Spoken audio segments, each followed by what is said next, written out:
Hello, Face Warriors, and welcome viewers at investing.com. Hope everyone had a very good Fed day. People that were short yen was windfalls. So approached and took out one of the targets. Initial target was 1080. Looking for final lows in the 109 handle, probably around 109.60. So don't get carried away with the beginning of something huge to the downside, because when you look at it, it could be corrective before we get the next advance in the yen, the US dollar yen. So pretty ugly week.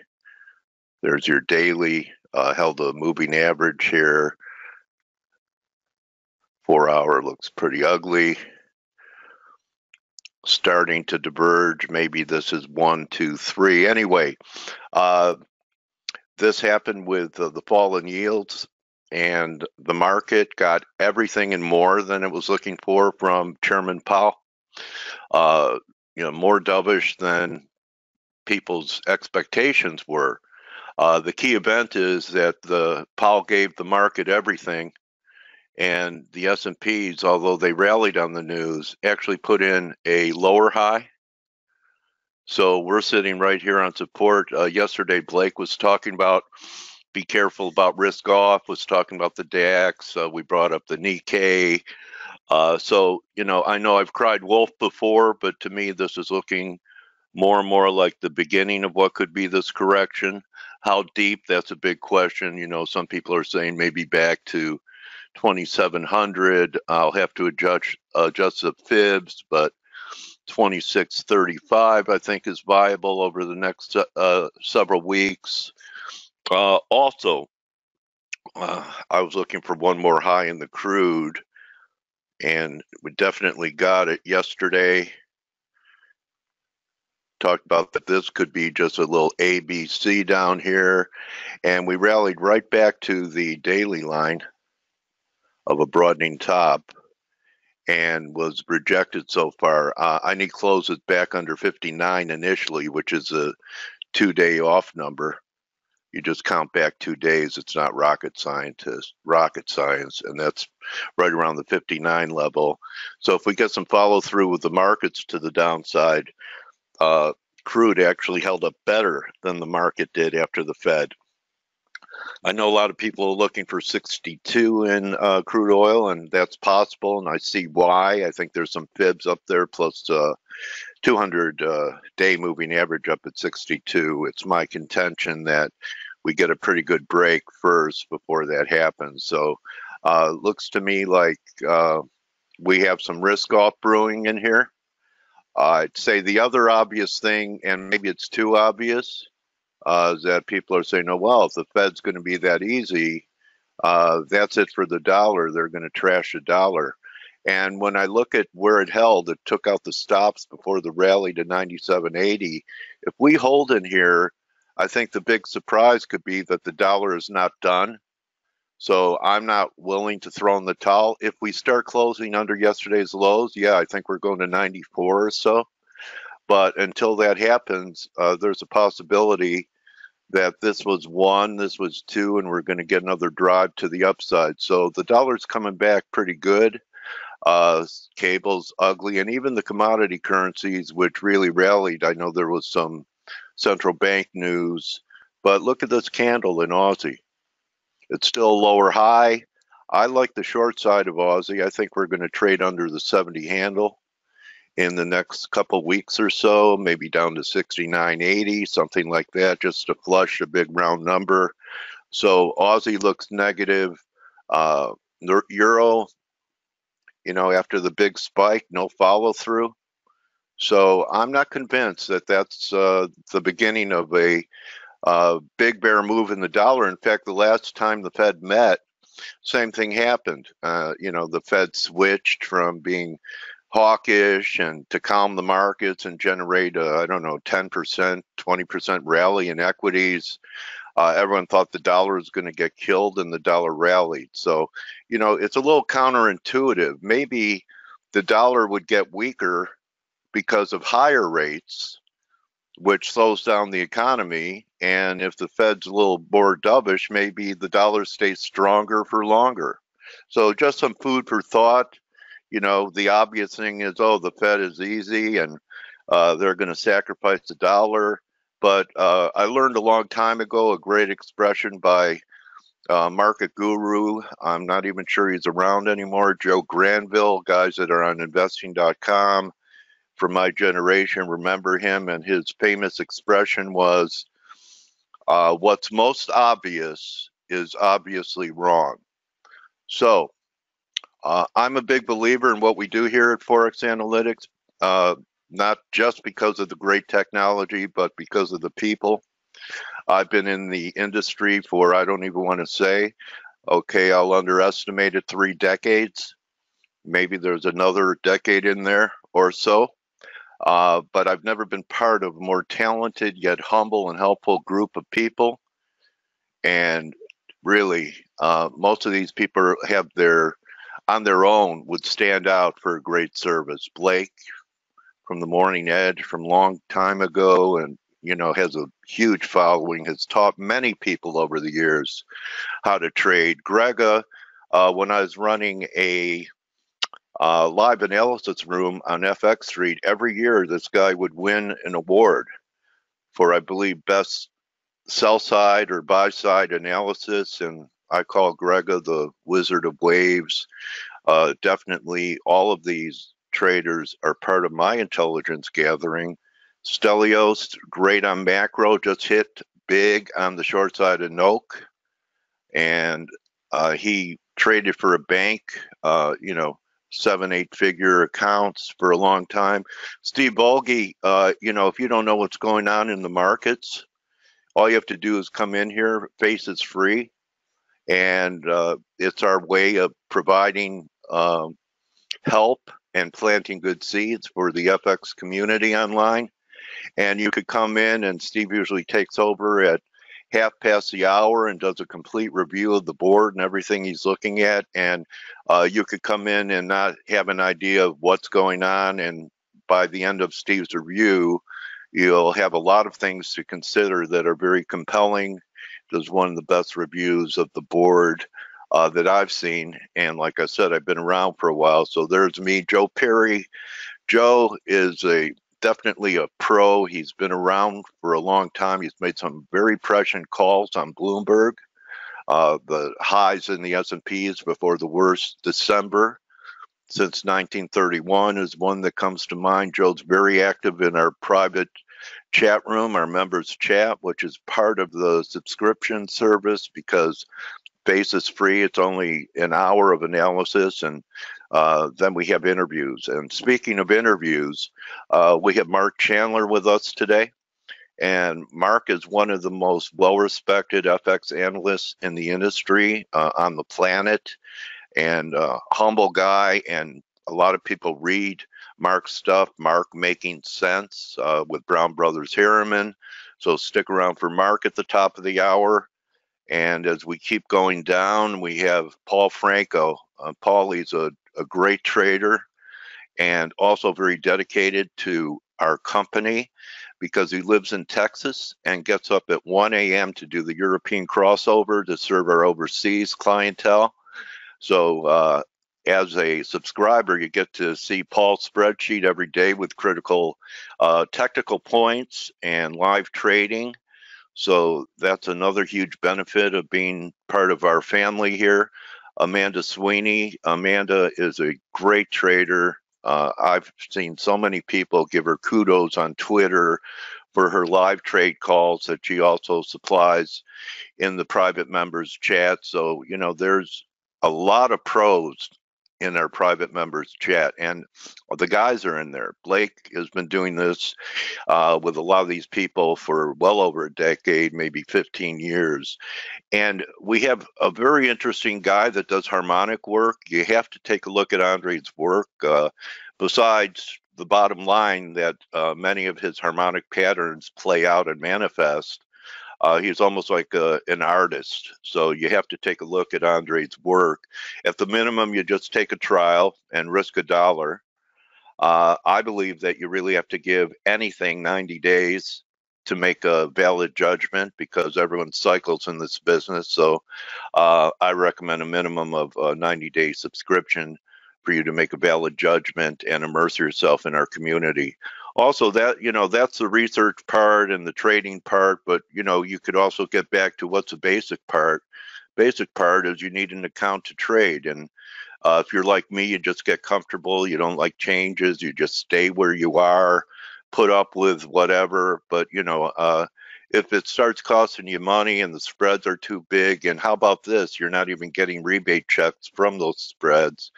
You need to talk to the sponsor of our webinar, Forest Park FX. Justin will help you. Trent will help you. They're a broker of brokers, so, you know, they don't have an axe to grind on any one broker because they represent so many, and they'll find a fit for you. You could use your rebates to pay for your subscription, or you could have a check sent to you like Steve Volke does as a client of Forest Park FX. So that's what's happening here, guys. So I think that people will pay attention to change of seasons. I've been talking about, yesterday I called the trifecta. We had the beginning of spring, and Gann said at times the changing of the season can result in a change of trend in the markets.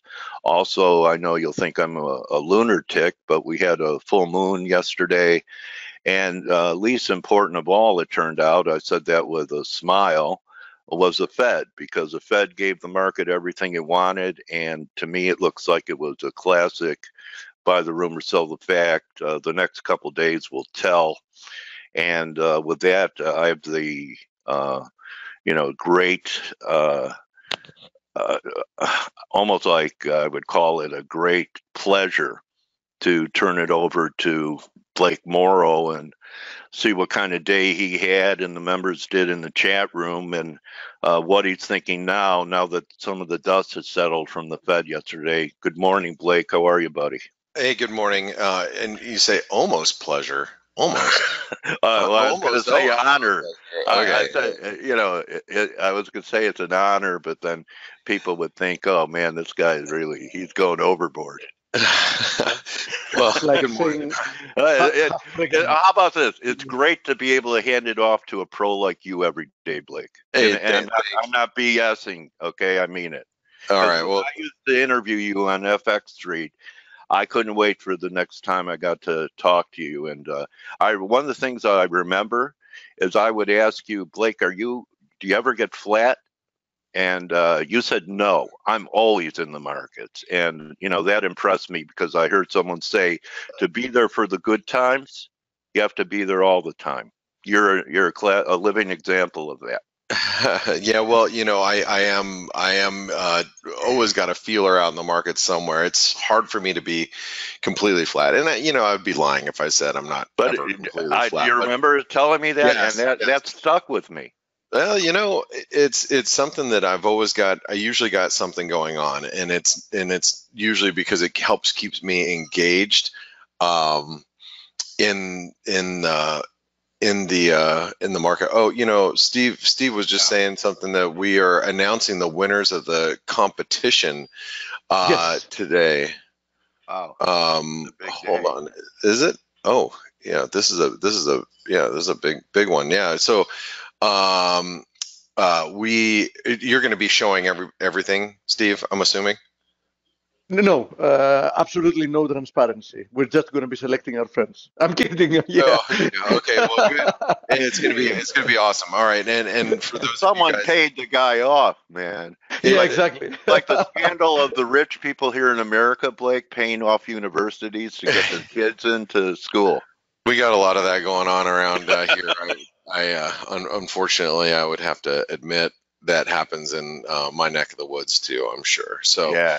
But you know, the trading competition, you know, and by the way, everybody that put in their setups, there's some pretty cool setups, and it was a really tough decision for me to select who I wanted to, you know, have as the first, second, and third winners, because they were all so good, and there were so many cool setups, and not just, you know, oh wow, look at their computer. It's you know, how they set up and trade their session. From like Nitish, he put a picture of the food at a food court in Singapore where he trades while he eats, which completely, makes 100% sense to me. And then but there's other people that had, the way that they had their monitors set up, and it was really cool. I'm into the views. The views. Some very humorous ones as well. Yeah, there were some pretty humorous ones. So anyway, excited for that. And remember, there is one random winner. So if you guys are, saying, "Oh, mine wasn't that cool," you still have a chance to win, and win one of the grand prizes too at that. So, and I think there's probably about 25 or 30 people that submitted their trade setups, which is a decent amount. I was hoping for more. I was hoping for like 50, but we got like, because most people are private, so I knew there wasn't going to be like, hundreds and hundreds of people submitting them, but still I think it's going to be cool. All right, let's talk about yesterday. So the euro dollar. Now I think we got to be a little careful, and this is, and Dale said it perfectly, and I'm gonna reiterate what Dale said this morning. He said the market got everything. The Fed gave the market everything it wanted. Yet the S&P turned yesterday, and we are moving lower right now, and we're below 2820 in the S&P. We're at 2811, and that has got to be a little bit concerning. Now we knew, and those of us that are in the ForexAnalytix community, we knew we turned at the 127% extension. That was a rejection from a couple of days ago, and so the fact that we're turning lower here is a bit of a concern. I think that if you look at the S&P, we have pretty important trend line coming in around 2790. And I think if we break that level, you're going to start to see people going, oh crap, what did I do buying? I bought this breakout above 2820 last week. The Fed gave us everything that we wanted, yet the market is still turning lower. That's not a good sign. And I think we have to take that into consideration now. And so, does this mean the market's going to turn lower right now? No, but I think we're at risk because, again, there's a lot of people that are, probably stuck long from yesterday that are like looking around now going, oh, shoot, before the market opens, I just bought all these stocks yesterday, and I got to wait for liquidity to come on here, and I got to start getting out of some stuff. So you got to be a little careful with equities and risk. So now, Dale posed the question to me, how did I do yesterday? I didn't trade the dollar much. I bought some dollar Canadian on the dips, so I made a little bit of money there. When the dollar Canadian and you would have got the ForexAnalytix update intraday, when we dipped down here to 132.70, I started buying the dollar Canadian because we didn't make a lower low. So I started buying the dollar Canadian. I'm like, this thing's pretty buoyant. So I picked some up. I don't own it now, but I picked some up yesterday as a result, and made a little bit of money on the way back up again. And I bought a little euro here. I think I bought it at 24, and I sold it 32 or something like that. I kind of was scalping on the long side. Nothing to write home about. That wasn't anything that I was like, oh wow, look at me, I made 1,000 pips. No, I was like making 6-7 pips here and there, just kind of scalping around, because my big focus was I'm short the New Zealand yen. Now the New Zealand yen, it spiked up, came back down, and I'm like, okay, here we are at 26 1/4. Everything's good. New Zealand GDP came out. It came in line with expectations, and it rallied up into highs. And I'm like, rallied past resistance. My stops were quite a bit higher, but and then I was like, what the hell is it doing up here? Even the year over year was worse than expected, but a lot of people are just thinking that with the RBNZ next week, maybe they're not going to be as dovish as previously thought. So, but now the Kiwi's giving it back and New Zealand yen's giving it back, and this is kind of where we're at. And it's not. I'm still in the trade, but I didn't focus on the dollar as much as I really should have probably yesterday. Now, what do you do with the dollar at this moment? And it's a good question, because the Fed, even though the stock market came off, the dollar pretty much, I mean, the Fed pretty much told us that there's no rate hikes coming anytime in the near future. So that should be dollar bearish just in general. I don't, and I have not shorted the dollar. I'm not shorting the dollar at the moment, but that is pretty much, the message that they're delivering to the market. Now, does that mean that the dollar is going to sell off? Well, it's questionable, because if let's say the S&P, you got traders that find themselves long stocks and they're getting out and they're like, screw it, just get me into something safe. You might have a situation where dollars start getting bought because stocks come down, and then that's going to be completely opposite of what the market is thinking as far as the Fed goes. So am I 100% sold on dollar weakness at this moment? I'm not. Can you buy the euro here at current levels and put your stop below 113.70, somewhere below here? Yeah, I think that's possible. I think you could do that if you want to. It's not something that I'm doing at the moment, but I'm just saying that I think you have, manageable risk. We've got a pullback. We've almost, filled the, gap from yesterday's move in the euro. You could probably be buying here and then just put your stops below here. But like I said, if stocks come under pressure, then the dollar might become more in fuego, and you might start to see the dollar come back into demand. So anyway, that's just some thoughts that I have about the dollar. And like I said, I'm not 100% sold on just shorting the dollar outright and playing the euro long. However, we do have the 200-day moving average and 50% retracement, 127% extension of this move down comes in at 114, 80. Now, one of the other things I will point out here, and I'm going to just grab a pen, that we have to be a little careful with. We got to be a little careful with this if we do indeed turn lower, because that's going to end up being a false breakout. If we do turn lower by the end of the day, like by the end of the day, we're down trading below 113.15, you're going to get a lot of people that are dollar bears that are going to find themselves on the wrong side of the market and getting the hell out of the market. So I think the risk is if the euro starts breaking below this 113.50, 113.60, then a risk of a bigger turn in the dollar is possible. Now, one thing that I should also point out with the dollar. Let's go take a look at the dollar index in itself. We stopped at really important support. So we hit the 200-day moving average. You can see we bounced off the 200-day moving average and a long-term trend line. You can see the long-term trend line right here. And you could also, argue that we potentially put in a false breakdown. So mind the fact where the dollar is at. Understand where we're at, and that is that we've got a lot of support down here. I do believe if the dollar index breaks 95.60 right here, it's you can stick a fork in the dollar at that point. Again, do we have the all clear to just short dollars at this point? I'm not. I'm not feeling it.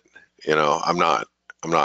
Now, there are some dollar pairs that I think are bearish, and that's the dollar yen. I think the dollar yen looks bearish, but look at risk appetite. If stocks come down, dollar yen could come down, and then the dollar could strengthen up against everything else. Then that's when you get the dollar yen reversing lower. Euro yen looks heavy. It's been heavy over the last few days. The guppy is breaking down through some support. Aussie yen could turn here. I mean, we're in a channel. We could very easily be back at 77.50. No no problem. New Zealand yen, you know, as you guys know, I'm short. We could be down at channel support back at 75, and the Canadian yen could quite potentially break down. Again, this is all, you know, thinking that if stocks turn lower, it may be a dollar story, but it also may be a yen story as well. So we could see, you know, the yen strengthen and the dollar strengthen at the same time. That means all these yen pairs get absolutely smashed. And, you know, one other thing I guess I should mention about the yen pairs, keep in mind, and I don't know, well, I was going to use a drawing tool, but then I, you know, have to go back and forth. These prices, this is the Canadian yen. Okay, these spikes, these all happen in Asia, you know, a couple months ago. And, you know, a lot of people said, oh my God, you know, we'll never see those prices again. I beg to differ. When these spikes happen like this, and they happen in periods of illiquidity, there's a good chance that we can go back and revisit these levels because we've been there before now. And so if risk appetite really does turn sour, and you go to the S&P and you go, well, what if, you know, the S&P over the next, you know, month or two comes back down to, you know, 2650. I'm just saying, you know, we're at 2815, right, or 2810 right now. We come down to 2650. Is it possible that these yen pairs, you know, make their way down towards some of these spikes? You know, like the euro yen, could we, you know, head back down to 122 or 121? I don't think it's unachievable. So again, I just want to point out that I think if stocks continue to come down, I think some of these yen pairs could come down as well, and that means strengthening of the yen and the dollar at the same time, which is a pretty good gauge for risk aversion, if you will. So a couple of, well, I guess I'm probably, I took away probably some things that Steve wanted to talk about. So I'm not going to talk about any of the other majors because I'll let Steve talk about like Australian GDP or Australian employment last night. You know, and the Kiwi GDP, you know, we do have some Canadian data coming out, and crude oil and stuff like that. I'm gonna leave it to Steve. But guys, he also is going to be announcing the winners of the trading contest, and also make sure you stick around for today's interview. Marc Chandler, you know, usually when you hear him on Bloomberg TV or you hear him on CNBC, you only get a minute, 2 minutes. Interviews with him. You're going to have him for 30 minutes. Probably one of the best macro minds in the market, in my opinion. And a great occasion after the FOMC to have him on. Yes, yeah. And so I highly recommend that you guys stick around for Marc. He's, you know, it's going to be a pleasure to have him here for 30 minutes or so. All right, guys and gals. So I'm going to pass it over to you, Steve. Good luck to everybody who is in the competition, and I'm excited to see who the random winner is. All right. We're going to find out very, very soon. All right, guys. Good hunting today, Blake. Thanks. Good luck, guys. Hello, Steve-O. Hey, what's up? How are you, buddy? How are you doing? I'm good. How have you been? What do you think? Think we got a turn? You know, Powell gave the market everything and more so, and a lower high in the S&Ps. Yeah, you know how it is. You've been young. We've all been young. I mean, younger than I am. What? And you know, and you know how it is. After once you really start going after a girl in a very obvious way, or oppositely, a boy if you're a girl. At some point, you stop becoming interesting, right? And they stop becoming interested. Oh yeah, yeah. So you used to play hard to get, huh? It's a lesson you learn quite fast, actually. Oh, please, baby. We actually have some numbers coming out right now. Jobless claims, yeah. More important is how Steve used to attract women. So I agree with you, Stel. Stelio, we have initial jobless claim coming Yeah, out. slightly better than expected. Revision slightly worse, but Philly Fed quite a bit better. So beat on everything, actually. 221 versus 225, so more or less as expected. The initial jobless claims last 230. So yeah, nothing to write home about having to do with that. That's why we're not seeing any real reaction for the market so far. Philly Fed 13.7, expected 4.8. So yes, that was a big beat. Last one, minus 4.1. Continuing claims, yeah, roughly as expected. If you look at the breakdown of Philly Fed, like employment was lower, prices paid was lower, but new orders was higher. So it's kind of a mixed bag. I mean, the headline number is much better, but the components are a mixed bag, I think. So Yeah, I don't think the market is going to be doing anything on this. Yeah, to be honest, especially after yesterday's FOMC, I think the market would not move on such minor news unless it was like some huge outlier number or whatever. So yeah, guys, I think the only thing that could put icing on the cake would be a trade deal with China now. I mean, with what the Fed has done, that's one of the only potential negatives hanging out there. You mean the deal with China that the market has already priced in like 600 times already? Yeah, that one. That one. Yeah, actually, something. I think that if Trump wants to help the market, he needs to make sure that the market believes that any day now we're going to be having this deal, because once this deal is announced, I don't expect that to be any game, to be a game changer. And Blake has said it many times. I've also said it many times. I think the vast majority of people understand that once we get a specific deal in hand, I very much doubt that it's going to be enough for the market to rally on it, especially given how much the market has been pricing in a positive development there, because it's not that suddenly, out of the blue, when nobody expected, we're going to have some kind of an announcement that something happened. We have something that has been pre-announced several times. In essence, we've been oversold this deal. So I do think that there is a very low probability that once announced, it's going to be something that the market would see it on. Now, having to do with what I was saying before, I think that perhaps Powell didn't realize yesterday, but by turning 100% dovish, throwing even the kitchen sink in, the initial reaction from the market was a positive one, like, oh yeah, now we have everything we want. I mean, they even announced that the unwinding of the balance sheet is going to be over within a few months, and we got an official notice that there is not going to be any rate hikes this year. If you remember, several months ago when the market was very, very hawkish, I kept saying over and over again that the market is going to go completely 180 degrees. Turning what it's pricing in once it realizes that the next move for the Fed is going to be turning dovish. That has already happened. The Fed is saying that it's going to hike once next year.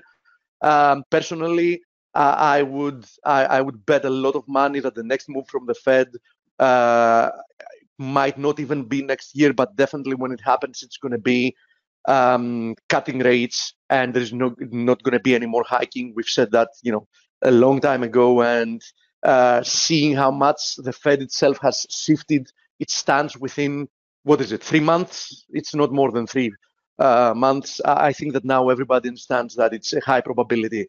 So by what Powell did yesterday, we initially had a positive reaction, but now the market is thinking, okay, why are they getting so dovish if everything is okay with the economy? Are they really getting so dovish because of things like the Brexit, which is something that we already knew in advance it's going to be complicated, or because we have some weakness in Europe, which anyhow Europe was never, a place in the world recently that was like doing, magnificently, or it was never like the steam engine of the global economy. So they're trying to blame everything on outside factors, but whoever can actually see, they can understand that the U.S. economy is definitely not doing any better. And I think that for them to turn so much dovish, they have a lot more understanding and data than, of course, what we have, which probably points to the direction that the market is, the U.S. economy is slowing down a lot more than we can,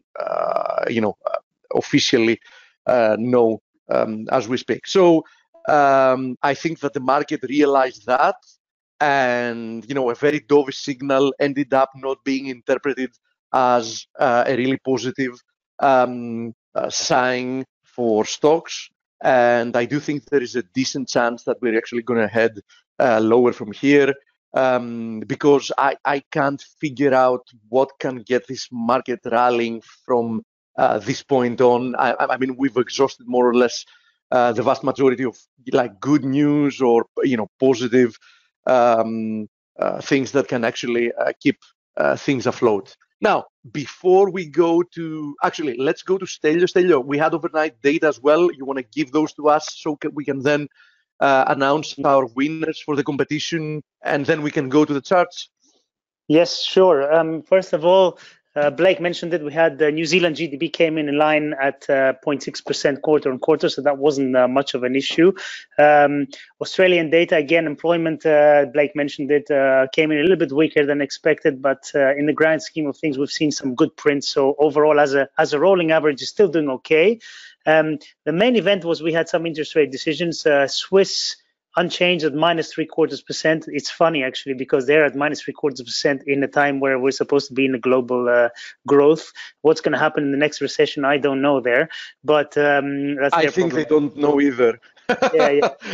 They're just printing money and they're buying Apple stocks, but they're fine. Yeah, exactly. We had the Bank of England, which was unchanged, and really they didn't give us anything new. Although we did have UK retail sales surprisingly a surprise to the upside from forecasts. But the big event today was Norges Bank, who raised rates. It wasn't fully priced in. I think by yesterday it was something like 80-85%, more or less priced in, but not fully priced in. So they raised to 1%. 25 basis points they hiked, and the interesting thing is that they signaled that although global conditions seem to be deteriorating, I mean they have to acknowledge that, given that the Fed just turned quite dovish, but they brought forward their estimates for their rate hiking path, signaling that they're going to do one more this year. And but they then did bring down the peak rate where they expect to be finished with this cycle down to 1.75%. So 3 more 25 basis point hikes and they're done. And the market found that quite good, and the kroner has been doing really well today, which I cannot complain about. And that's pretty much it. I can't keep commenting on the fact that it's a joke. I mean, the central banks started shifting through the years to a stance that, in essence, they want to be more informative, because they think that that's positive for the markets to know in advance what they're thinking and what they're about to do. But the medium and long-term projections have been proven over and over again to be a joke. The short-term projections are always a joke if things are not working out properly, because, for example, they will never acknowledge that they're worried about the market and about the economy, most importantly, although the two of them have ended up becoming one thing, because they're afraid of the repercussions that, if they show that, they have valid reasons to be worried, then that's going to be a self-fulfilling prophecy. So, if the market realizes that, let's say, the Fed is worried about the economy, then things will go south very fast just because of that. So, they cannot communicate the short-term,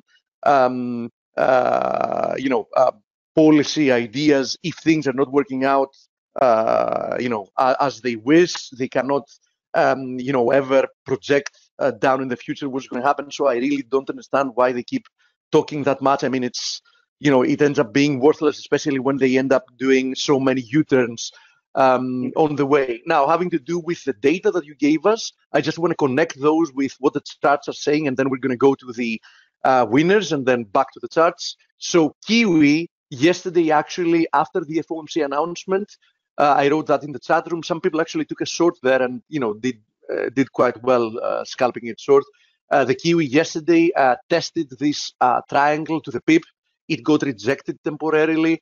Today, once again, we got an attempt to break above this confluence of resistances, the 50% fib and this triangle's resistance. So far, we're getting rejected once again. Now, if we do make it higher from here, I do think that there's going to be another leg to the upside. And I do think that from a technical perspective, the Kiwi doesn't look that bad for another leg higher, having to do with the Aussie oscillating still within the boundaries of this triangle. Of course, there are other technical interpretations like this being one leg higher and this being a corrective move lower, but regardless, that would keep more or less the trend line resistance where it currently is.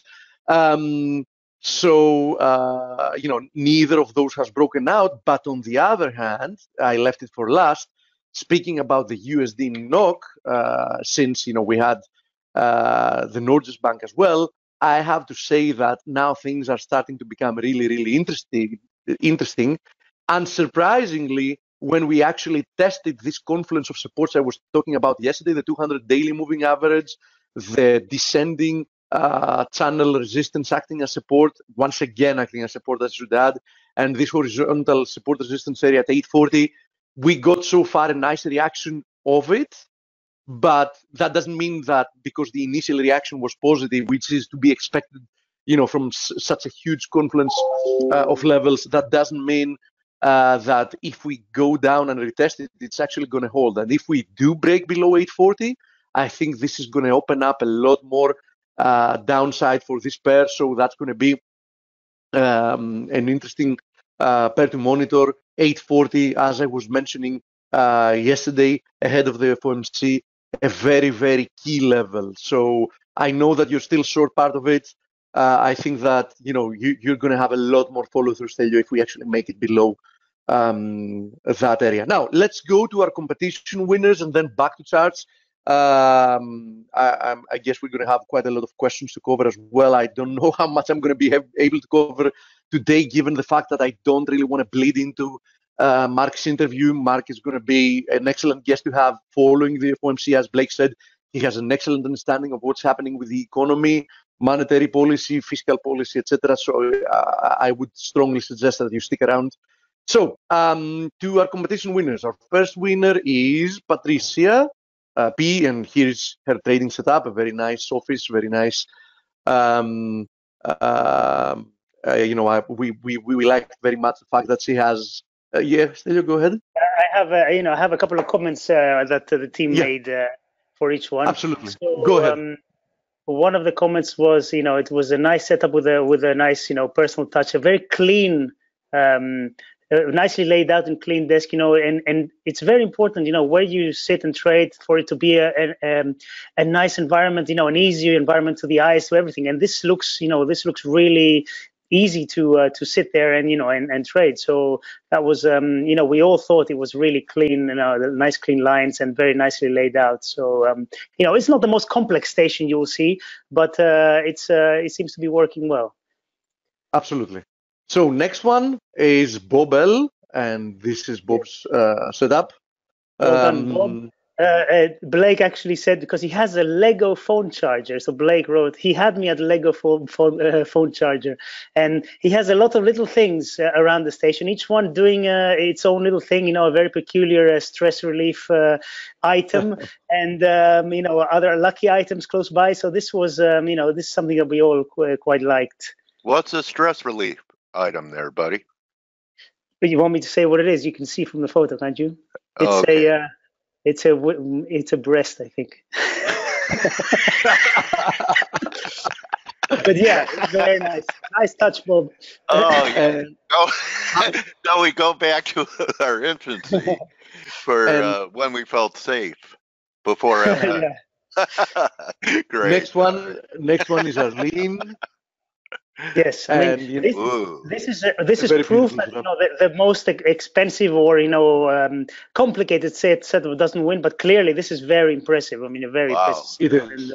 This is Major Tom to ground control. What a and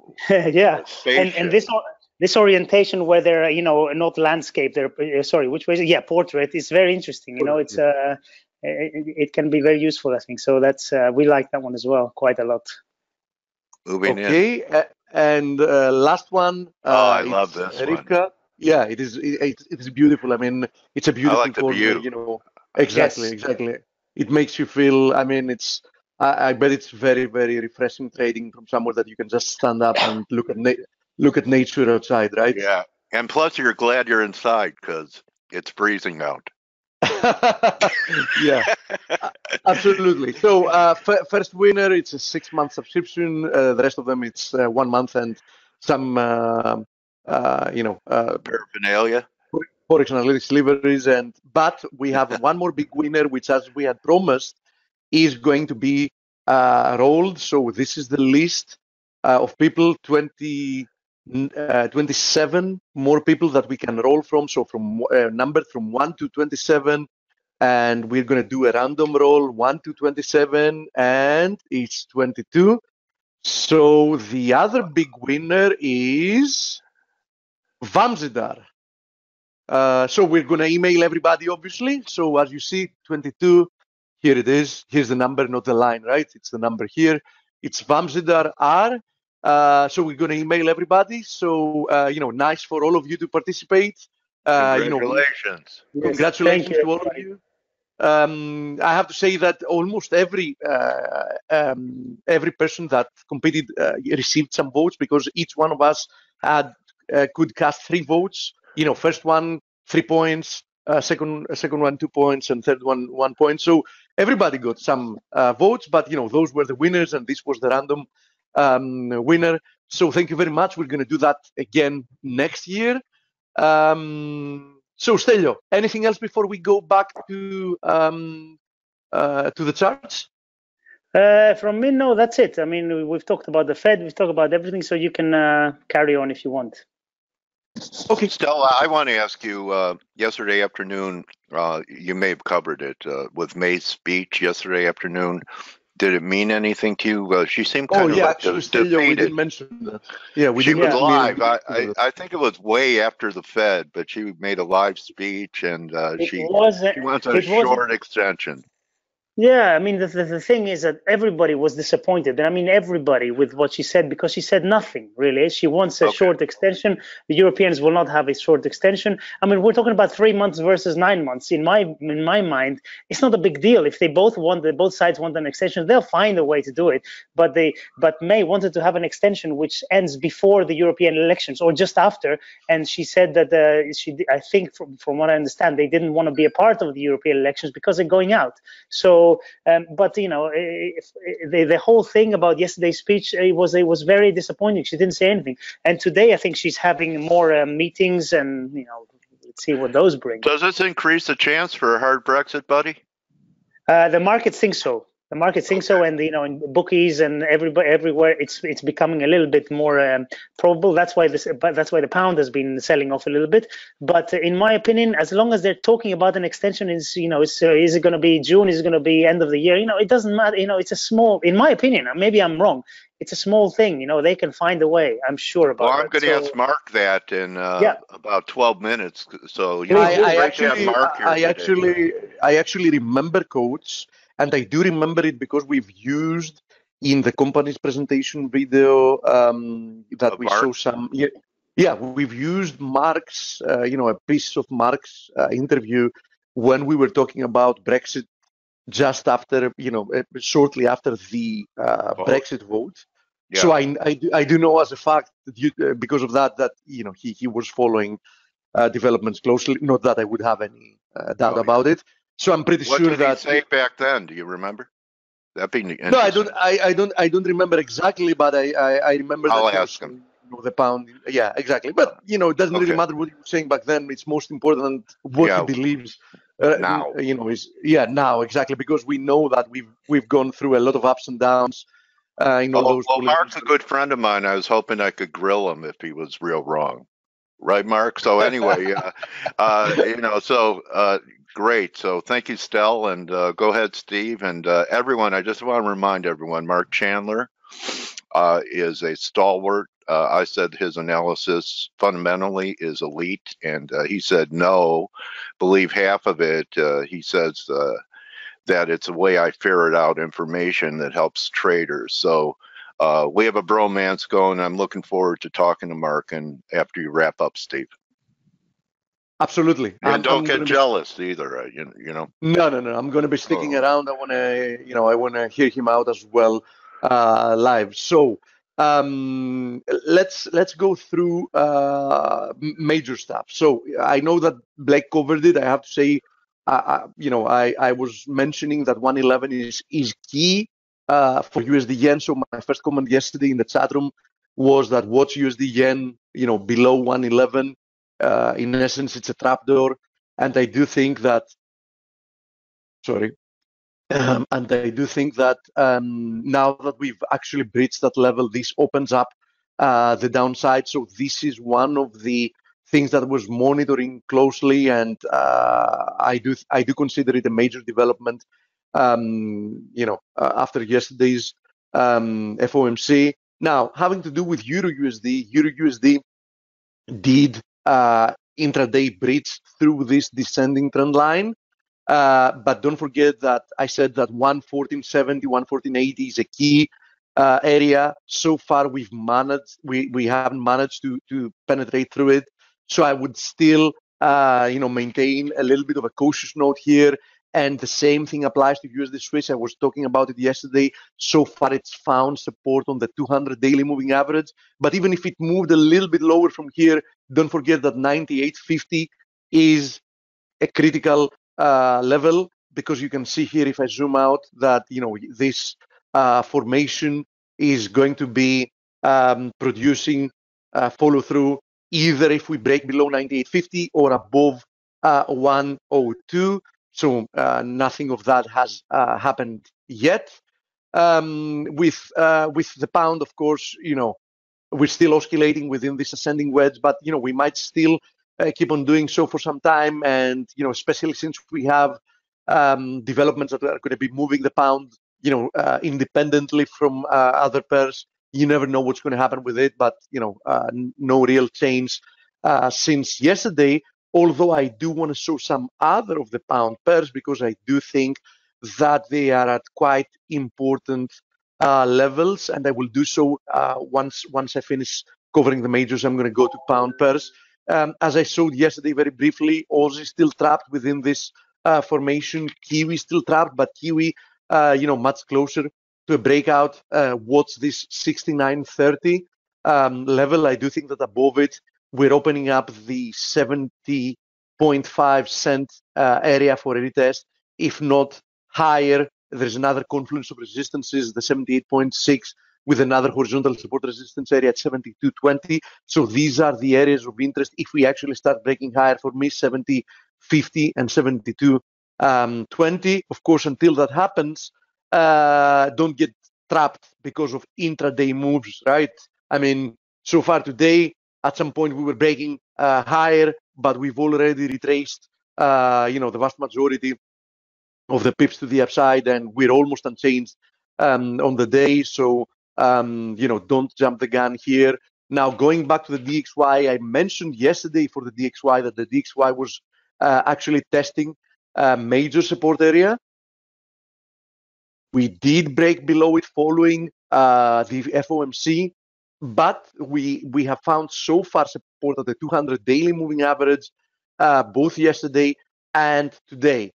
So 200 daily moving average providing support here, but as long as we remain below this broken confluence of supports, roughly at 96.30, I would still favor the possibility of one more push to the downside towards 95.30. Now, if we obviously penetrate 96.30 to the upside once again, then we can talk about a false break lower. Until that happens, I think from a risk reward perspective, sorting here with a rather tight stop loss is not a bad idea. Now, despite the move that we had yesterday, we haven't seen any major developments in the metals, meaning gold has moved a little bit higher. It actually tagged the 61.8, this confluence of the 61.8 and the horizontal resistance area. I'm now short gold, actually, with a cost average of 13.17 and something, almost 13.18. I do think it's a good risk-reward opportunity to see if we're going to get one more move to the downside. So far we had the rebound I was expecting. Let's see now if we're going to have the move lower that I'm expecting as well, in which case I would be looking for a move towards 12.65 as a minimum objective to the downside. Silver, let me go to silver, not much different as you understand. Silver posted, one more leg higher, tagged this nice confluence of resistances above 1560. Silver also probably a good risk reward opportunity for a short here. Doesn't mean it's going to work, but as I said, it's a good risk reward opportunity. Now, yesterday we had crude was very erratic yesterday. It was showing like it was reversing, and if you remember, I was quite careful because I mentioned many times that it's showing signs that it might be reversing, but you need to, wait. We need to wait for the close of the week. We're still at the 50% FIB.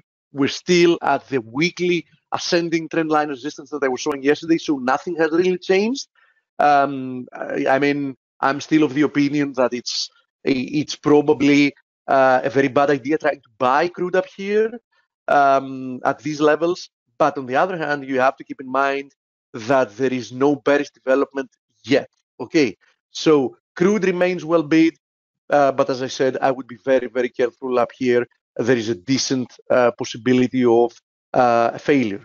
Now, platinum had a very nice day yesterday, testing for the third time since November this 875 level, quite a nice level of resistance. Previous time that we were up here, I said that be careful because we might have a pullback. We had more than a pullback actually. That ended up being a very good trade. I didn't take it. I mean, like a trade idea.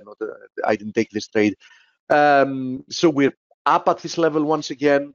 I'm curious to see if the market can actually reject for the third time price from this level. If we don't, the next level of interest is this nice confluence of this ascending trend line resistance and the 50% FIB, both of them roughly at 893.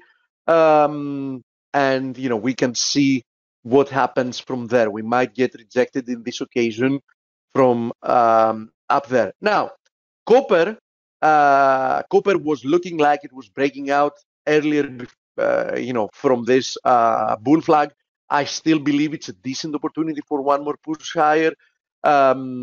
It hasn't been producing the follow through. I mean, those were the two trades that we spoke about on Real Vision with Grega, USDMXN to the short side, which has played out beautifully. It's not far away from our target, which is at 1860. Copper, on the other hand, still hasn't produced that kind of a follow through, but I do think that it still looks very decent for one more leg higher. And let's not forget, and then I'm going to go to questions. Let's not forget that a major, of course, to be expected. I actually introduced that yesterday as well. A major move to the upside in the treasuries yesterday following the FOMC. No surprise, of course, given how dovish it is. If you remember, I was talking about the next level of interest being the 61.8, or if you want to have a look at the yields. Diverging. Yeah, oppositely, if you want to have a look at the yields, my target at the yields, and I wrote that as well yesterday early in the chat room, is at the tag of the 61.8 at 2.49. Keep in mind, and that's something you should have in the back of your mind. I'm pretty sure that Marc is going to talk about it. Keep in mind that now the yield curve is inverted from like one year off to almost like 7 years. So quite an interesting spectacle. That means that the market is actually also thinking that the next move for the Fed is actually lowering rates. Nothing good comes out of an inverted or a flat yield curve, and I'm pretty sure that that's going to be the case in this occasion as well. We have a question about USD CAD. I'm going to have to punch through a few things because as I said before, I don't want to bleed into the interview. So USD CAD, once again, yesterday held this trend line support. So as long as it does, you need to respect the potential for more upside. Let me also show the DAX because Blake actually wrote about that. If you remember, I had been saying it for weeks. Great call. DAX, we were warning that this confluence of resistances at around 11,800 was key, and DAX is getting rejected from there. And I think that if DAX breaks below 11,450, there's going to be more downside to follow. So DAX, quite a nice move to the downside, and I'm pretty sure that the S&P, if it actually manages to close below 2,800, is also going to produce more downside as well. So I would be very, very careful being long risk here. Questions, let me go through them very fast if we have anything important that I haven't covered. Everything's important. It's our community. Yeah, of course it is, but you know how it is. CAD yen working to the downside. Yeah, absolutely. If you remember, we had a friend saying that perhaps CAD yen and Aussie yen are good opportunities to the downside, and I said that yes, absolutely, especially if we get risk souring. And I have to say here that you can also see the potential of a head and shoulders formation. So the neckline would be somewhere there. Be careful. I think a break below 82.50 is going to produce more downside for CAD yen. So that's it, more or less. I don't want to, steal any more time from Marc's interview. I'm pretty sure that people are going to stick around to listen to him. So, Coach, enjoy the interview. Thank you, I'm actually going to stick around. I might even ask a question. Yeah, interrupt. Okay. All right. Okay. Feel free to interrupt me at any time, buddy. Okay, Marc. Okay. I'm going to make you the presenter. Not sure if you're going to be doing any screen sharing. And if you're not, I'll just show your website and we could go through the charts. Welcome back to F.A.C.E, Marc. It's been too long. So look for the drop-down menu. Okay. All right. Hey, Marc, how are you, buddy? Good. So you can hear me all right? I can hear you fine. Are you going to be showing anything or just talking to me? I'm afraid not. Okay, that's fine. I'm going to, you'll remain a panelist, and I'm going to be the presenter. Okay. And there's your website, bro. There it is. All right. So, Marc, you know what? We can't let this much time pass between interviews. And Steve was reminding me, maybe that's the last time we talked was right after the Brexit vote. Is that possible? Was that long ago? I think so. All right. Well, all right. I pledge it's not going to be years anymore. I think we need to speak. I don't know how you feel about it. At least every quarter. I think we talked at the first Brexit when the U.S. led the Brexit and we left the UK, and then we talked at the second Brexit when the UK wanted to leave the EU. Okay. All right. So that far third back, Brexit coming. Huh? Oh, yeah, that's right. I was playing a flute, marching with the Minutemen. Don't remind people of our how old we are, buddy. Anyway, we're both young at heart. I want to start with, of course, what happened yesterday.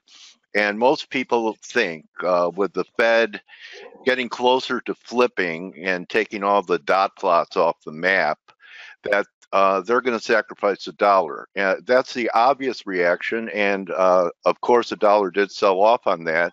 My question to you is this a long lasting, or is it too obvious for people to think just because the Fed is going to end QT in September that the dollar is going to sell off dramatically? What's your take on Powell and the impact on FX?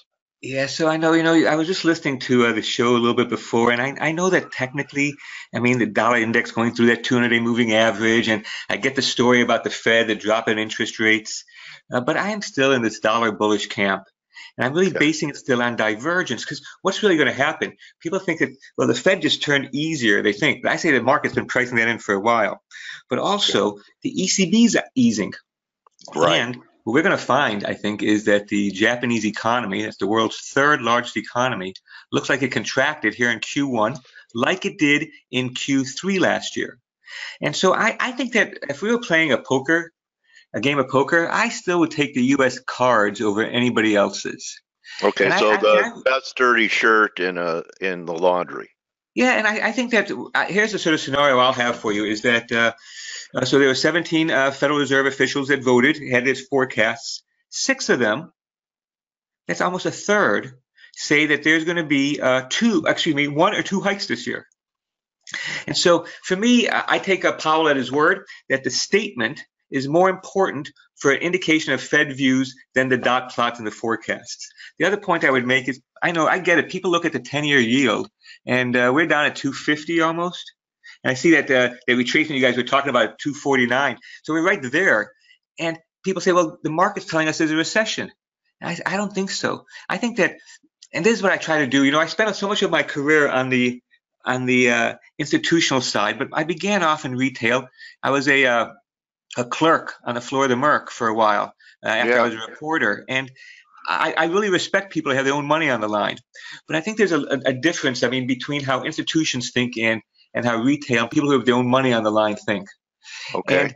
And so in regards to the prices, so one way is to look at the price, the yield, and conclude what the market is saying. Like we have a fair value model in our head, which we ought to have. That's what helps us make money. We have an idea that the market is deviating sufficiently from what we think value is. But I think there's another thing that happens in the markets, and that's what I think is really influencing this 10-year bond yield. It's not so much of a recession. Most people don't really expect a recession. The economists are forecasting the economic models. But there's something else going on. That is that there is about, I want to say 20%, 1 in 5 bonds out there have a negative yield. Yeah. Why are people flying to the U.S.? Not necessarily because we have a recession. They're buying our bonds. They're buying them because you get negative yields in Japan. Yeah. You get, I think it's today we dip below 5 basis points for the German Bund for the first time in a couple of years. So I look at interest rate differentials. And I know that you know, what the Fed did yesterday, more dovish than I would have thought. But so the interest rates fell further, but we're seeing the spillover overnight in European and Asian markets. So this is why I kind of think this pullback in the dollar that we're having. So I'm looking at 72 cents in the Aussie as a good selling opportunity. I'm thinking that the dollar yen close to 110 is a buying opportunity for the dollar. I think I see these like trend lines, but there's a trend that I think that on the if you're not looking to trade, you can also have sideways trends. And I think essentially the euro has been 113 to 115. And it dips below it a little bit. It goes above it. I think if you fade the breakouts, and I know that as a local, as people are trading their own money, the temptation with this lowest volatility we've had in 5 years, the temptation is for the breakouts. And I guess I'm not quite there yet because I think that the U.S. news isn't quite as bad. The Fed's not quite as dovish as the forecast. Read the forecast through the statement. The rest of the world is a mess still. And so I'm reluctant to give up on the idea that the U.S. economy, slow, sluggish Q1, Atlanta Fed says we practically stagnated. I get that, but the government's opened again. The weather is warmed up. Some of these uncertainties, it looks to me like China might be getting some traction. We'll get the PMIs from Europe tomorrow, the flash PMIs, and it could be the 3rd month that they get an increase. So maybe what we're talking about in a big picture is a soft patch in a late stage of an expansion, and the drop in interest rates is going to help extend that expansion. Okay, well, you know, very interesting. I think we're on the same page about the dollar. So, if I may ask something, Powell actually directly admitted yesterday that one of the functions of the Fed has recently been, in essence, what you exactly described, prolonging this business cycle. So from your experience, don't you think that artificially pushing an already artificially supported in a big extent business cycle will end up having repercussions when we go to the next recession. We don't need to agree if that's going to be like imminently or in a year from now or 2 years from now. But don't you think that just, going against the tide at some point is going to create a bigger mess than if we just let the business cycle, do its thing in a more natural way? Yeah, no, it's a good question. I think about this a lot too. It's sort of like, even though my friends in Florida sometimes look like confused Ralph Nader and Pat Buchanan, Ralph Nader helped bring seatbelts into the country, introduce them, force them. And what's happened is it looks like we have more car accidents, but they're less lethal. Deadly. Yeah. And I wonder if something like that happens in the market. So this is going to sound kind of strange given how the magnitude of the great financial crisis. But I think that something happened, structurally changed in the major economies after the Reagan double-dipped recession in the early 80s. The world economy restructured so that we have this thing called the Great Moderation. And I know that they're like asking Mrs. Lincoln, like, besides that, how do you like to play? Yeah. That I'm saying that we still are in the Great Moderation, despite the great financial crisis. And that moderation means that the business cycle is longer and flatter. Well, it's a new paradigm, Mark. Is that what you're saying? It's sort of like a new paradigm, whether it's the rise of the service sector, the integration of China in the world economy, turning manufactured goods into commodities. So I do think there's a cost for extending the business cycle and the flattening of it out. And I think this is where Hyman Minsky comes in, and it's the idea that stability, long periods of stability, breeds its opposite, fuels speculation, fuels leverage. And the point about the Fed too, and I think, I was on Fox Business yesterday, and I try to make the point that because Stuart Varney says to me, well, what do you have the Federal Reserve say? And this is what I wish the Federal Reserve would say. We are not murderers. We don't kill business cycles. That was a long time ago, before like most of us were adults. That like Volcker. Yeah, the last 3 business cycles. That is the great financial crisis, the tech bubble, the savings and loan crisis. These economic downturns that happened after them or during them were not caused by too tight of a Fed, but the opposite. We had financial crises, and we talk about the Fed having 2 mandates, and they confuse the situation too by saying they have 2 mandates, but they have a third mandate: financial stability. And I just think that at the end of the day, we're going to look back at this and see that the Federal Reserve, this is what they're forecasting: above trend growth, below 4% unemployment, inflation near target, and yet the economy needs monetary accommodation. I do think something's going to give, and I think that what we're seeing at the first hand is that we're going to get lower yields. I think there's going to extend the business cycle, help earnings, and I think that stock market may struggle here a little bit, but I think we're still headed up. It wouldn't surprise me to see the S&Ps at new record highs later this year when the economy kicks in, which I think is going to begin. I mean, I think we see a little bit of that with the Philly Fed, but we really need to see Q2 data. Okay, Mark, is that old expression "pushing on a string" obsolete? Or could it still happen just further down the road because they're not murderers? Yeah, no, so pushing on a string, the idea that, they can cut interest rates and the economy doesn't respond. I get that. It does happen. And that's why I think that's why they introduced QE. And there's other policy tools, they've introduced to make it, to try to make policy even when we get to that zero bound. But I still think there's firepower left. To me, the big challenge always is will. Not the tools, but will we want to use them? Political will? Political will, but also a vision.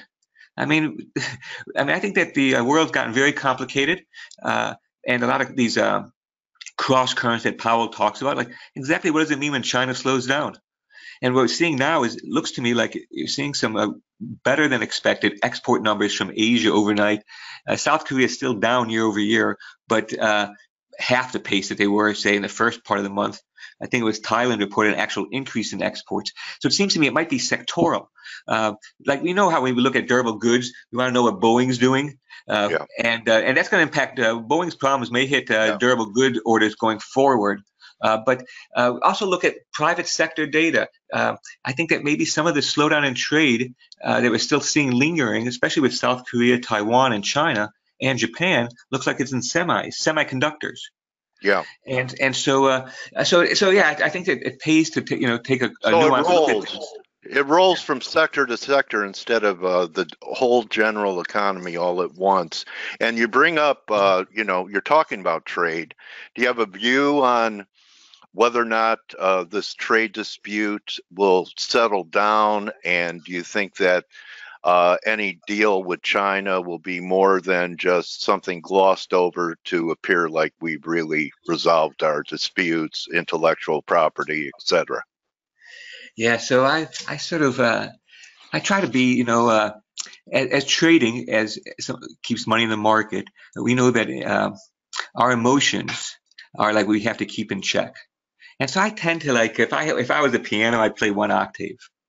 But so that's why I precede this. I tell you this because I don't want to sound too alarmist when I say that I think that we've begun a new Cold War, and with China, first Cold War against the Soviet Union, and I think that the things like the AIIB, that's the Asian Infrastructure Investment Bank, the One Belt, One Road, 5G, the 5G wireless with Huawei. These are, I think, these are sort of the challenges. The fronts of the battle. I think that just like in the first Cold War, Europe was really the contested terrain. I think same thing here. I think increasingly in Asia, countries are moving at trade, economically moving into China's orbit. They can't help it. China is just a giant. The U.S., of course, with the new NAFTA agreement. I mean, Trump is talking very nicely about Brazil. I don't know if Brazil is going to be in NATO anytime soon, but OECD is a possibility, of course. I think that the U.S., of course, the sphere of influence, if you will, is the Americas, and that leaves Europe, which is reluctant to have these continental champions. A month ago or so, a Siemens train car manufacturer and a French company were going to try to merge those units, and they were stopped on competitive grounds. And so Europe doesn't have the champions to take on the U.S., China, Japan, or what's interesting is I think India this year, if not last year, became the 5th largest economy in the world, getting a little bit ahead of the UK and France. And so this is the future, and I think Europe is sort of our weak sister. I think, I think it's Europe has been pacified. Even now, we're going to see is Germany not only had a wireless auction, and we refused to rule out Huawei getting a part of it, getting part of some of the service agreement, but they announced it looks like they're drafting a budget that actually calls for a cut in defense spending. And so if I'd written this partly in jest, but I think that if I were to advise China, I'd tell them, get out of Trump's way. Because as soon as you do, he's going to focus on the allies. The Europeans don't want to talk about agriculture. He does. The Europeans want to make the Russian pipeline deal. President Xi of China is in Italy today, talking about the One Belt, One Road initiative that Italy's kind of warming up to. Trump is talking about charging our allies to house U.S. military personnel plus 50%. And I think that, as you know, when you raise the price of something, you tend to lower the demand. Interesting, Mark. So with China being on the rise and, at least the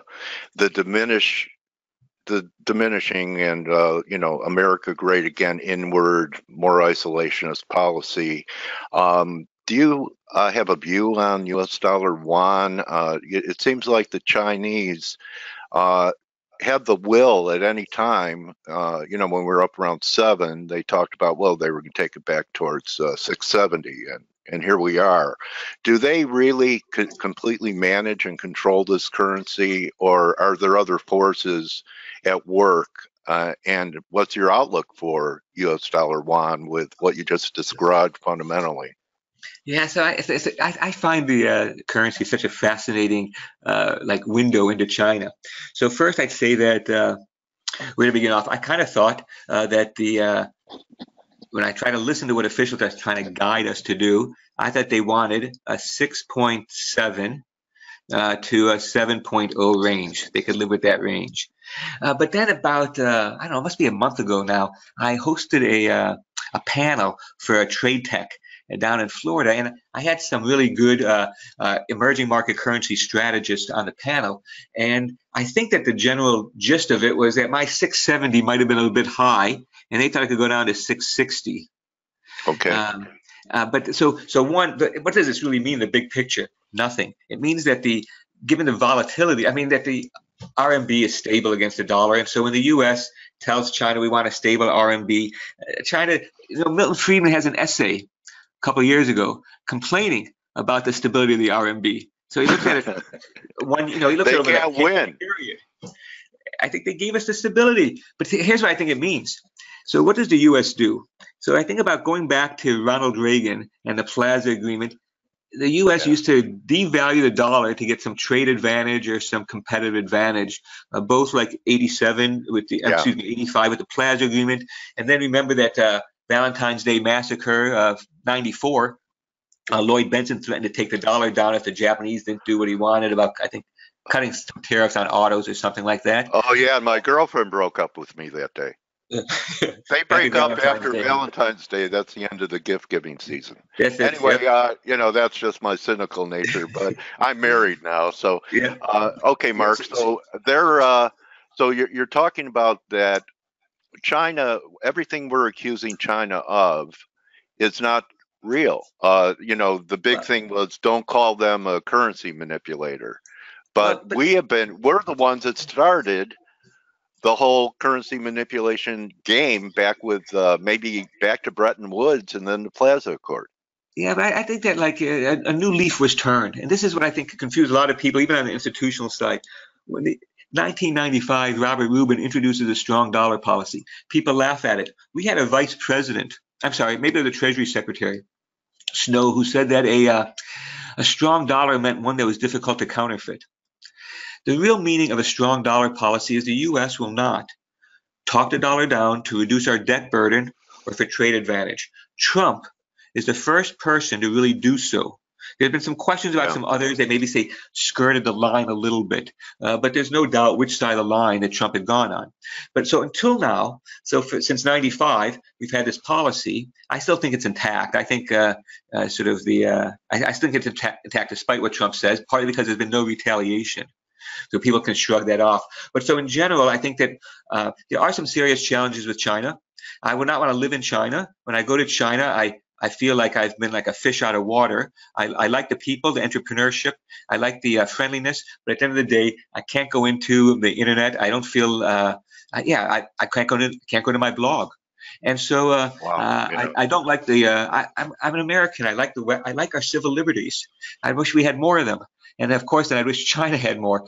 But at the end of the day, I think that this confrontation with China is going to be over many years.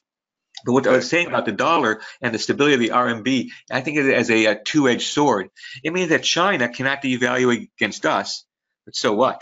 It means that we, the U.S., can't devalue against them because they're going to have it stable against us. So any advantage that we got from Europe after the Plaza Agreement, we're not going to be able to get from China. We're not going to be able to get currency devaluation from our dollar to devalue against to RMB. And so I think that it's so my bottom line here, I guess, is that it's interesting to play. The stock market is in an incredible rally right now, up I think almost 25% for the year. But their stock market different than ours. Their stock market still has a large role for retail investors. Our stock market is really dominated by institutional investors, pension funds. That's the irony. Our stock market, the owners of the so-called means of production, are pension funds who are doing it on behalf of us employees, our worker bees. Yeah. China's stock market is owned primarily by individuals, or a greater role for individuals, I should say. So we are what Peter Drucker in his book called Post-Capitalism says America is at one and the same time the most capitalist country and the most socialist country insofar as the workers own the means of production through our pensions. And we have a more managed stock market through that type of transaction than the Chinese have more of a Wild West stock. Well, I think that's an important point. You know, we sort of like tease about like China and their 5-year plans, and I think that the difference in the U.S. is, of course, we have plans. Every business has a plan. So we have decentralized planning. They have centralized planning. At the end of the day, I think that our decentralized planning is more successful than centralized planning. But I'm a planner. You plan the trade, and those are your best trades. Anything that you do on the fly, not as successful in my experience. So we have to talk about the elephant in the room, Marc. And that elephant starts with a B. What do you think is going to happen here? Everyone's getting pretty worn out with the diatribes in the UK Parliament and May making speeches and deadlines changing. Do you think that the chances of a hard Brexit are increasing with each day? Yeah. So that first Brexit, I sort of thought that the British would look in the face of the abyss and pull back. I think that the UK, in this world that I'm describing, we have these huge blocks like the US, China, India. Where's the UK going to be? And you already see some of those industrial decisions from some of the automakers, especially when the EU gets a free trade agreement with Japan, like they signed, became in effect, I think last year. You don't need to have that point of production, that source, that sort of footprint in Europe doesn't have to be in the UK. So I think that the UK is making a big mistake, but it's their right to make a big mistake. I marvel at the fact that it was the Tories, the Conservative Party, that brought the UK into the EU in the first place and brought them into the ERM. Right. And now they're bringing them out. And I think they only, just when I think that our politics in the US are getting boring, I see that in the UK, despite this, what the Brits might call a dog's breakfast made out of this Brexit, that the Tory party is still running ahead of the polls. And so this is what a missed opportunity for opposition. But so here's my concern is that I think that a Brexit without an agreement is not something anybody wants, but nobody wanted World War I either. And it's something that we sort of back into. And I think that the risk of an accident have gone up. And so I try to help, I changed jobs since we last talked. And these days I spend a lot of my time helping small businesses navigate the foreign exchange market. It was nice talking to the biggest asset managers in the world, but a guy like me, a macro, wasn't adding much value to people who are increasingly indexing. They got to buy, for example, starting next month, Chinese mainland bonds are going to be included in the Bloomberg Barclays index. So if you're a fund manager, you track that index, you got to buy Chinese bonds, no matter what the smartest economists. It's mandated. Yeah. And so artificial intelligence and everything. So I felt that I wasn't having the kind of impact. So small businesses, I think people don't appreciate, when we buy a good in the market, we go buy a pair of shoes or a suit or whatever, we know that we're paying a retail price. And we know that the person we're buying it from probably paid a wholesale price and that's their markup. Well, a lot of people, I think, don't appreciate that the same thing works for money. There's a retail price for money and there's a wholesale price for money. And if you don't know the difference, you're probably paying retail. And so a lot of these small businesses, I find, are paying this retail. That's a large spread over, almost a tourist margin. And so I think that's what makes it difficult now, I think, is the low volatility. But if it comes to sterling, I think that I've been helping clients hedge, reduce their exposure because of the uncertainty, reduce exposure. There's probably a lot of other ways where the risk reward, which is also the probability of success, is greater than in sterling right now. So I had thought that sterling on a long extension with the prospect of having a second referendum, I thought sterling could go up to 134, 135, and we've stopped a bit shy of that. Okay, Marc, I tell you what a great interview, and I learn every time I talk to you, and your new venture, helping the little guy navigate and increase their profit margin by helping them with currency transactions, because everything is international now, right? So, they're importing goods, they're exporting goods. So I think you found a great niche. I wish you much success, and what a great pioneer you're going to be to help guys like us that are, you know, small business people to navigate these markets. And I want to encourage everyone, if you don't know of Marc's work, to minimum follow him on Twitter at Marc Making Sense. That's Marc, M-A-R-C, Making Sense, and it's S-E-N-S-E. And your website, Marc, marktomarket.com. What a pleasure talking to you, my trading warrior brother. Really, thank you so much for your time today. It was a, you know, you never failed to come through with some great ideas. Well, thanks. Good luck to everybody. All right, Marc, and good luck to you. And let's get back together sometime this summer, see how things have played out, and anything I can do to help you promote or steer people your way for your new venture, I'm happy to do so. Well, thank you very much. All right, everyone, Marc Chandler. One thing, Marc, before you go, someone asked, they've been following you for a long time, Ouch. and they want to know what kind of accent you have. I think it's laziness, to tell you the truth. Actually, to tell you the truth, you know, this might be raised, New York or Chicago, buddy? Yeah, I grew up in Chicago. This might be but this might be something. If you have a minute, if I could take a minute, I can tell you a quick story. I don't usually talk about this, but I think it's something that for people who are trying to improve, whatever they're doing, trying to improve. I should tell you that I was physically abused as a child, and I have horrible, emotional scars as a young boy. And I was able to talk, but people couldn't understand what I said. I have had 9 years of speech therapy. And so every time when I can talk to people and they can understand what I'm saying, it's both a sign of how far I've come and part of that healing process. So of course when I share that story is I think that it means that what we think is talent and these great people that we see that we think we're competing against ourselves. And with discipline and effort and motivation, willpower, a lot can be overcome. Marc, how inspiring. Thank you for being an open book. You know my history. So, you know, we all go through trials and no one ever would have known it.